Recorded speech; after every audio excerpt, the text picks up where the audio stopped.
না আজি মানে পাৰ্টিৰ ফালৰ পৰা মোক মানে এইবাৰ ৰাজ্যসভাৰ কাৰণে নমিনেশ্যনটো দিলে।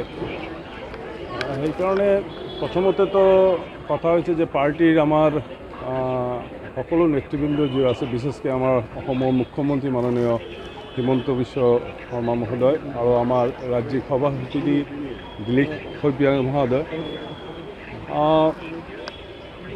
তেওঁলোকৰ শুভেচ্ছা আৰু আমাৰ আটাইকেই কাৰ্যকৰ্তা যিবোৰ আছে, আমাৰ যি নেতৃত্ব আছে, নেতৃত্বৰ শুভেচ্ছাৰ কাৰণে আজি মোক যি সন্মান দিয়া হৈছে, সেইটো মোৰ এটাই মানে উদ্দেশ্য থাকিব যে 1988-ৰ পৰা মই পাৰ্টি কৰি আছোঁ। পাৰ্টিত ফাৰ্ষ্ট আমাৰ আমি মেম্বাৰশ্বিপ লৈছিলোঁ 1988-ত। ইমান দিন মানে 30-35 বছৰ মই পাৰ্টিৰ লগত আছোঁ। পাৰ্টিৰ বিভিন্ন সময় পাৰ্টিয়ে মোক যি দায়িত্ব দিছে, মই দায়িত্ব আমি পালন কৰিছোঁ।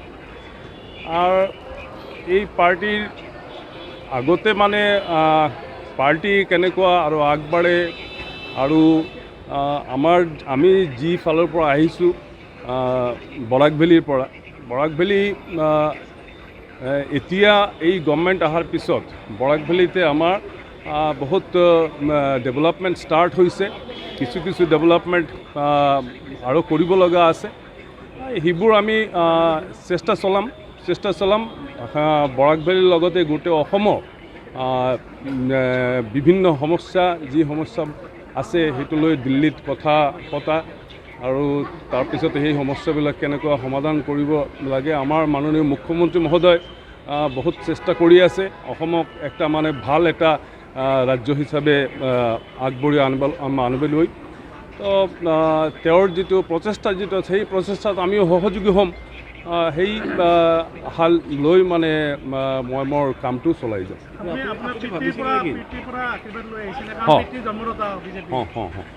মোৰ পিতৃৰ পৰা একচুৱেলি মানে এতিয়া পিতৃ বয়স হৈছে 94 ইয়াৰ্ছ এইজ।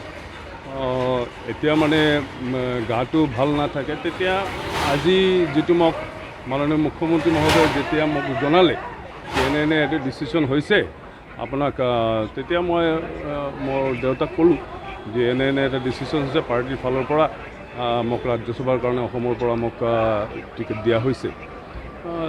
বহুত খুচি হৈছে, কাৰণ বহুত দিনৰ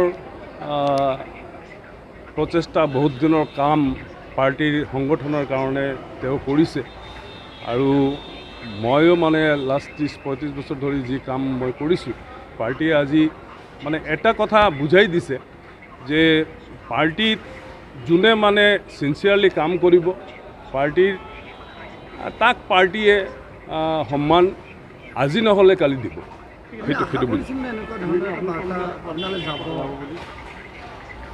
আশাত চাওক, মইতো তাৰ আগতে 3বাৰ মই বিধানসভাৰ কাৰণে MLA কাৰণে টিকেট বিচাৰিছিলোঁ। তাৰপিছত আশাটো মানে সকলোৰ থাকে, ৰাজনীতি যিহেতু কৰি আছোঁ আশা আছে, কিন্তু মানে এনেকুৱা এটা ডিচিশ্যন পাৰ্টিয়ে মোৰ মানে ফেভাৰত ল'ব সেইটো মই আশা কৰা নাই। ঠিক আছে, তো সেইটোৱে হৈছে মোৰ কথা। সকলোকে শুভেচ্ছা থাকিল।